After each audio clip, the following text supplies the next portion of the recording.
अस्सलाम वालेकुम dear viewers और स्पेसिफायर के सब्सक्राइबर को अस्सलाम वालेकुम। आज मैंने आपके साथ एमसीक्यूज डिस्कस करने हैं चैप्टर नंबर 11 साउंड के।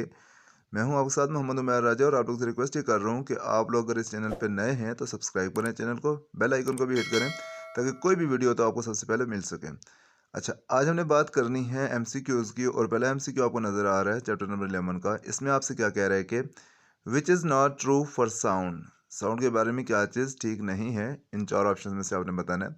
Sound is produced by vibrating body, नहीं ये तो बात ठीक है, इट इज़ ट्रू।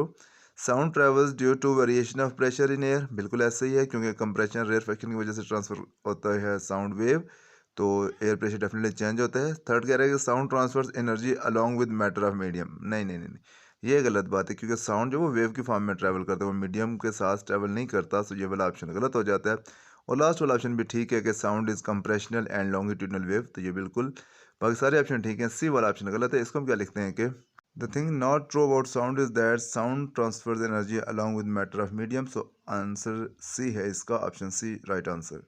बच्चों, अगर हम सेकंड एमसीक्यू की बात करें तो इसमें आपसे कह रहा है कि sound travels faster in dash, किस चीज़ में साउंड जो वो सबसे फास्टर ट्रैवल करता है। चार ऑप्शंस हैं आपके पास, रबर, एयर, वाटर और स्टील।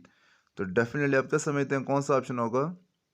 जी बिल्कुल सही, ऑप्शन डी स्टील का ऑप्शन जो है वो राइट है क्योंकि ये सॉलिड है। सॉलिड में जो साउंड है वो फास्टर ट्रैवल करती है एज कम्पेयर टू लिक्विड और गैसेस।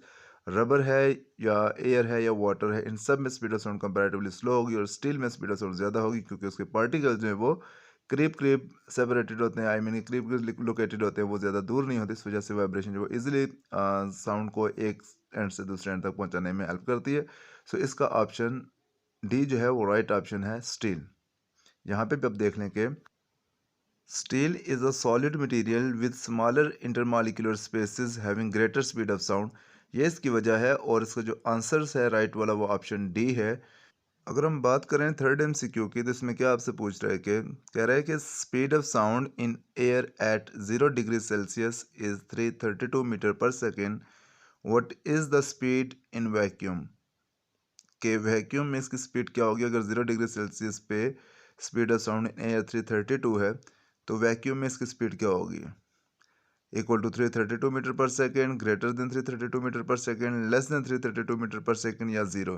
तो ऑब्वियस सी बात है कि ज़ीरो। अब ये ज़ीरो क्यों है, इसका हम क्या लिखते हैं कि sound can not travel in space because sound requires medium to travel. So इसका ऑप्शन डी जो है वो राइट ऑप्शन है, यानी कि स्पीड ऑफ साउंड वैक्यूम में क्या होगी? ज़ीरो। अच्छा, 4 MCQ में आपसे क्या कह रहा है कि threshold of hearing has dash intensity level. यहाँ पे आपको एक बात बताना चाहूँगा कि थ्रेश होल्ड दो तरह की होती हैं, एक लोअर थ्रेश होल्ड और एक upper threshold. Lower threshold से क्या मुराद है कि वो वाली इंटेंसिटी, वो मिनिमम इंटेंसिटी जो हम सुन सकते हैं, और अपर थ्रेश होल्ड या थ्रेश होल्ड ऑफ पेन भी उसे कहते हैं, वो वाली इंटेंसिटी होती है कि जो मैक्सिमम हम सुन सकते हैं विदाउट फीलिंग एनी पेन। ठीक है, तो यहाँ पे क्या कर रहे हैं, थ्रेश होल्ड ऑफ हियरिंग की बात कर रहे हैं, तो इट मीन्स कि वो लोअर थ्रेश होल्ड की बात करें क्योंकि थ्रेश होल्ड ऑफ हियरिंग और साथ पेन की अगर बात करते हैं तो इट मीन्स, या अपर की बात करते हैं तो इट मीन्स वो अपर इंटेंसिटी लेवल की बात कर रहे हैं। तो यहाँ से आपसे कह रहे हैं कि threshold of hearing has dash intensity level, वो कम से कम कितने इंटेंसिटी लेवल है जितना हम सुन सकते हैं। तो आपके पास बन जाता है 0 dB। अब इंटेंसिटी इसकी होती है 10⁻⁻12। हम इसको वेरीफाई करते हैं, प्रूव करते हैं, देखिएगा कैसे। हम लिखते हैं कि intensity of threshold 10⁻12 watt per metre square. अब इंटेंसिटी लेवल फाइंड करने जा रहे हैं हम इसका, तो intensity level is equal to 10 log I/I0 dB, ये फार्मूला होता है। वैल्यूज पुट करेंगे, 10 log I की वैल्यू 10⁻12 इस केस में, यानी कि थ्रेश होल्ड की बात कर रहे हैं तो इंटेंसिटी 10⁻12 है, जबकि I0 की वैल्यू तो 10⁻12 होती ही है dB। अब यहाँ से आप देख रहे हैं कि इसकी कटिंग हो रही है, 1 रह गई यहाँ पे, तो 10 log 1 dB, और log 1 जो होता है वो 0 के इक्वल होता है, तो ओवरऑल आपके पास आंसर क्या आ जाएगा? 0 dB, यानी कि ऑप्शन ए जो है वो राइट ऑप्शन है, 0 dB। जो intensity level of threshold, lower threshold intensity level जो है वो आपके पास 0 dB होता है। MCQ 5 में आपसे कह रहा है कि frequency of sound wave in air is doubled its speed will, कि जब एयर में साउंड वेव्स की फ्रिक्वेंसी को डबल कर दिया जाए तो उसकी स्पीड के ऊपर क्या फ़र्क पड़ेगा। ऑप्शन जो है वो है become half, become double, become 4 time या रिमेन सेम। तो हम क्या लिखेंगे इसमें, इस ऑप्शन डी है, रिमेन सेम। क्यों है देखिएगा। Speed of sound equal to V T equal to V naught plus 0.61 T. ये है स्पीड ऑफ साउंड कैलकुलेट करने का फार्मूला टेम्परेचर के साथ। और अगर टेम्परेचर को इन्वॉल्व ना करें तो सिंपल जो वेव इक्वेशन है या स्पीड ऑफ साउंड जिससे फाइंड की जा सकती है वो क्या है, हम लिखते हैं कि it is independent of frequency V is equal to F lambda where F is inversely proportional to lambda. यानी कि यहाँ पे हम देख रहे हैं कि ऊपर वाली इक्वेशन तो फ्रीक्वेंसी के से इंडिपेंडेंट है, लाइक फ्रीक्वेंसी का उसके साथ कोई लेना देना नहीं है। और second equation V is equal to F lambda में फ्रीक्वेंसी और लेमडा एक दूसरे के इन्वर्सली रिलेटेड है। तो ज़रा फ्रीक्वेंसी अगर बढ़ रही है तो लेमडा इनकी वेवलेंथ कम हो जाएगी, तो अल्टीमेटली क्या है कि उसकी स्पीड के ऊपर कोई भी फर्क नहीं पड़ने वाला। सो इसका ऑप्शन डी जो है वो राइट ऑप्शन है के रिमेन्स सेम।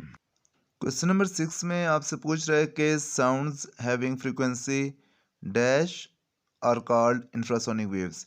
यानी कि कौन सी वाली फ्रीक्वेंसीज हैं जिनको हम इंफ्रासोनिक वेव्स कहते हैं। ऑप्शन है 4 इसके, ग्रेटर देन 20 हर्ट्ज, नहीं वो तो ऑडिबल साउंड में आता है। लेस देन 20 हर्ट्ज, जी बिल्कुल इनको इंफ्रासोनिक वेव्स कहते हैं।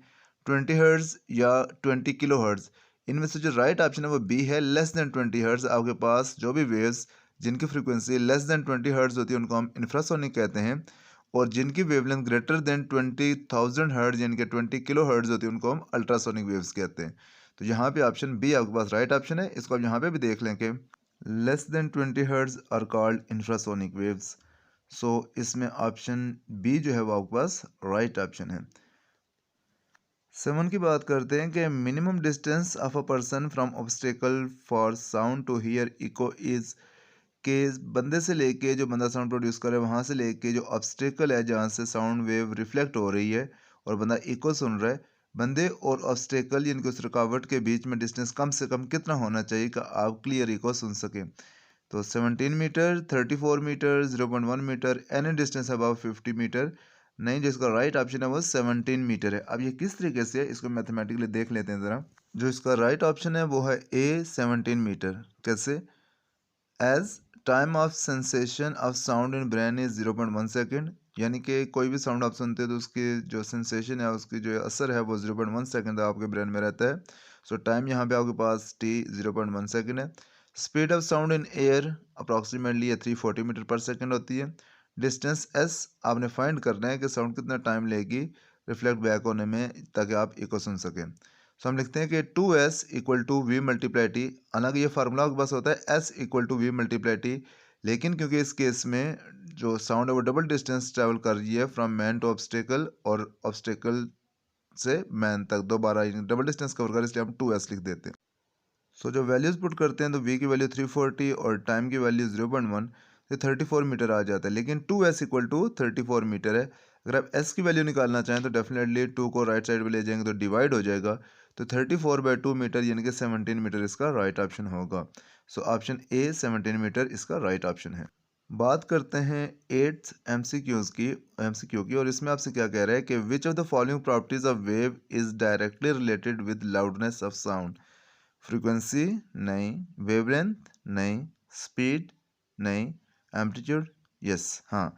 एम्पलीट्यूड बेसिकली क्या होता है कि कितने ज़ोर से कोई बॉडी वाइब्रेट कर रही है और डेफिनेटली कितना मतलब मीन पोजीशन से एक्सट्रीम पोजीशन तक कितना मैक्सिमम डिस्प्लेसमेंट उसको है उसका। तो जितना एम्पलीट्यूड ज़्यादा होता है उसकी लाउडनेस ज़्यादा होती है। सो इसका ऑप्शन डी जो है वो राइट ऑप्शन है। यहाँ पे भी आप देख सकते हैं कि आंसर डी है एम्पलीट्यूड, और साथ हम लिखते हैं कि loudness is directly proportional to amplitude of vibration. उसके बाद सेकंड लास्ट है कि यानी कि 9 वाला है, 9th ऑप्शन के intensity of threshold of pain यानी कि loudest audible sound without pain to ears, कि मैक्सिमम इंटेंसिटी कितनी है जितने हम सुन सकते हैं इससे पहले कि हमारे कानों को पेन स्टार्ट हो जाए, यानी कि मीन्स मैक्सिमम इंटेंसिटी जो हम इजीली सुन सकते हैं पेन के बगैर सुन सकते हैं वो है threshold of pain. Intensity of threshold of pain वो कितनी है?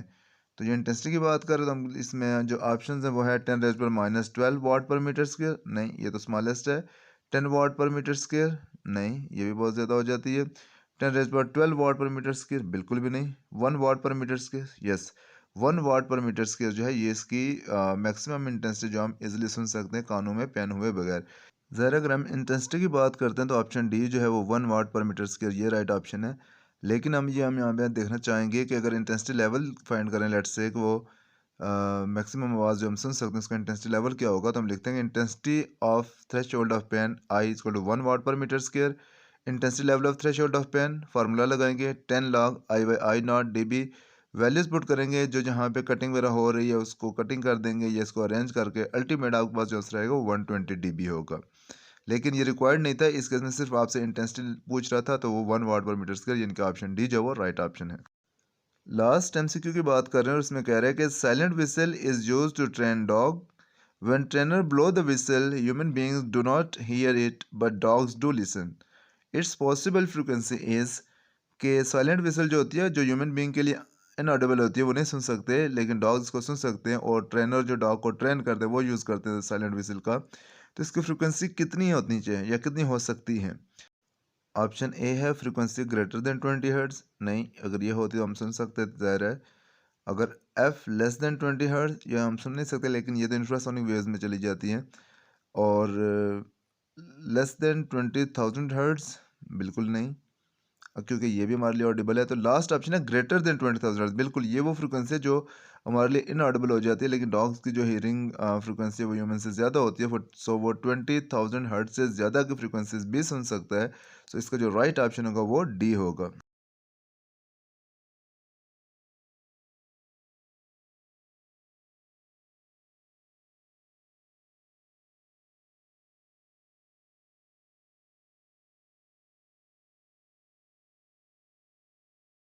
तो हम इसका आंसर लिखते हैं D, F greater than 20,000 hertz. और साथ हम लिख देते हैं कि silent whistle has frequency greater than 20,000 hertz which is inaudible for human beings but dogs can hear this frequency. So student, this was all about chapter number 2, or you can say chapter number 11, sound. I hope this would have been informative for you, but if you still have any confusion, you can ask in the comments section. And stay blessed, take care of yourself, take care of others. Thank you very much for supporting me, for watching my videos, and stay tuned with this channel and get updated and be updated. Okay, Allah Hafiz.